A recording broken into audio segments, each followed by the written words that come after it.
Before we dive in, can we just take a moment to talk about coming out of the winter blues? Spring and fall are my two favorite seasons, and winter is by far my least favorite, even though I do like having four seasons. When I lived in Chicago for 7 years, I really struggled not only with the cold temperatures, but also the lack of winter sun there.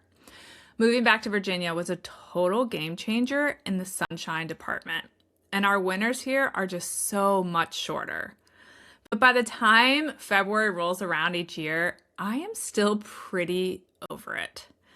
As I record this episode in early March, it is a bright sunny day that's going to be in the 70s.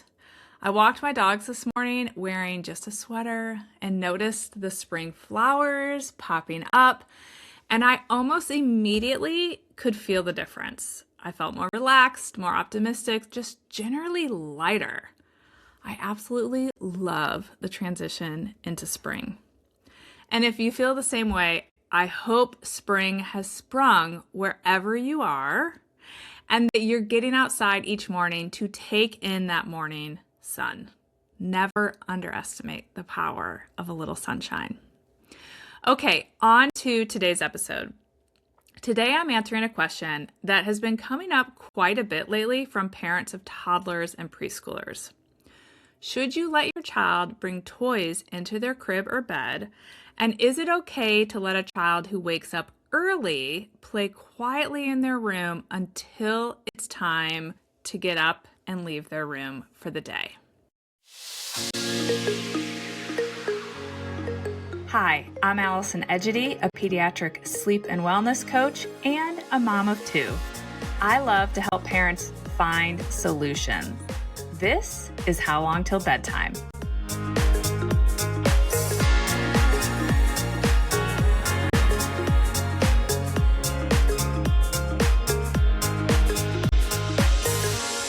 Hey there, Allison here. Welcome back to How Long Till Bedtime.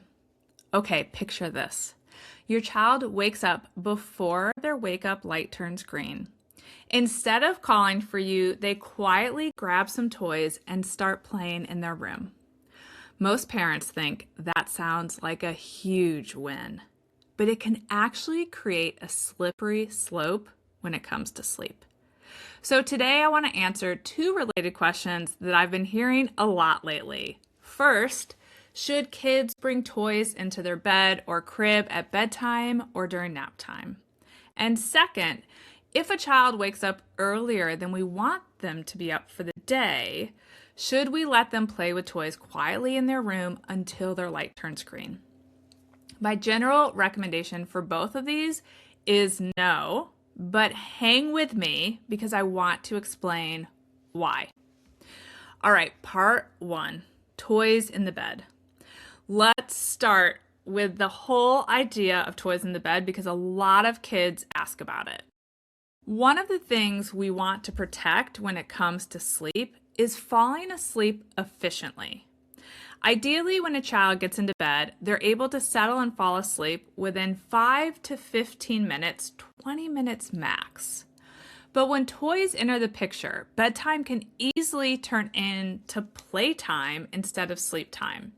Toys are interesting, they can be stimulating, they invite imagination and engagement, and they can make it much harder for a child's brain and body to shift down into sleep mode. I sometimes compare this to what happens when adults bring their phones into the bed. You climb in the bed planning to go to bed and go to sleep, but then you start scrolling. And before you know it, 30 minutes have passed. Toys can have a similar effect for kids. Instead of settling down, they may stay mentally engaged. And when falling asleep gets delayed, it can result in kids missing their ideal bedtime window, which can sometimes lead to night wakings or early morning wake-ups because they fell asleep out of alignment with their ideal natural sleep rhythm. There's also a practical issue. If children bring hard toys into their bed, things like trucks, figurines, or other plastic toys, they can actually wake themselves up during the night. I mean, imagine trying to sleep with a toy truck jammed into your back. If you roll over onto one of these things, it's probably going to wake you up. And you're not going to be too happy about it because it wasn't even a natural waking. And so that's what can happen with our kids. So not only can toys delay them falling asleep initially, they can sometimes cause unnecessary night wakings as well. What I am okay with is 1 to 3 soft, let's call them comfort items. A lot of people call them loveys. So think things like a favorite stuffed animal, some form of a soft lovey, or a small blanket if your child has a little blanket they like. And it's okay if your child is engaging with these loveys a little bit, but they aren't very stimulating. The key difference is that those are put in there with the intent of having them be a soothing item, not an entertainment or stimulating item. We want that sleep environment to feel calm and quiet, not like a playroom. Okay, let's talk about the second question. What about letting kids play with toys if they wake up before their wake-up light turns green? This usually comes up when parents are using something like a hatch or another okay to wake clock, and they want their child to stay in their room until a certain time, let's say 6:30 or 7. So they say something like, if you wake up before your light turns green, you can quietly play with toys in your room until you see the light turn green. And initially, this might work fine. Maybe your child is waking up around 6 and you want them to stay in their room until 6:30. Playing quietly for 20 to 30 minutes doesn't seem like a big deal if you thought they had gotten enough sleep. But where this can become tricky is when children eventually have a day where they wake up much earlier. Maybe instead of waking at 6, they woke at 5 or 5:15. And remember, just like for you or me, the early morning window between 4 and 6 a.m. is actually one of the harder times for kids to fall back to sleep because the pull to sleep is coming down. That pressure to sleep is hitting its lowest point. And if they wake up and the thought process is, I could try to roll over and go back to sleep, or I could just get up and play with my toy, most kids are going to choose getting up and playing with their toys.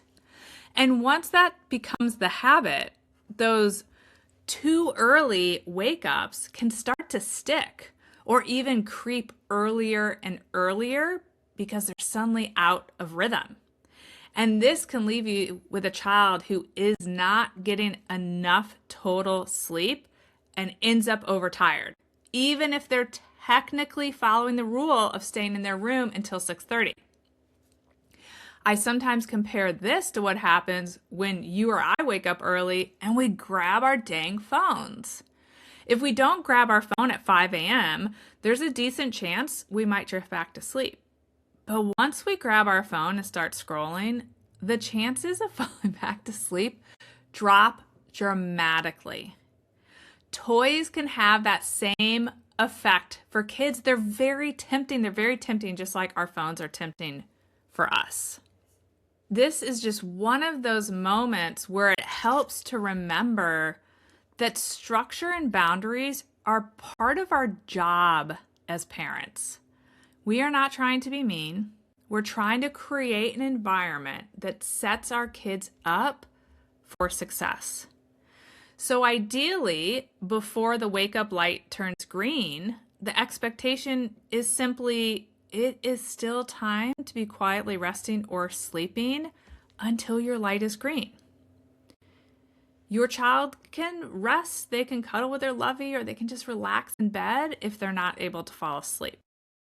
And if they're up early and haven't actually gotten enough sleep, many children will drift back to sleep if you hold that structure and maintain that calm environment in their bedroom. Now, there is one caveat. Some children are naturally rule followers, and you know if you have one of these. I, as in many areas of parenting, have one of both. So I know what it's like to have a rule follower and one who is a little more impulsive and a bit of a limit tester. So if you have a rule follower and you're using a wake-up light like the hatch, you could try 2 light settings. For example, the light could turn yellow at 6:30 in the morning, which signals that they can get out of bed and quietly play in their room. And then it could turn green at 7 a.m., which means they can leave their room and start their day. But this is really a situation where you need to know your child.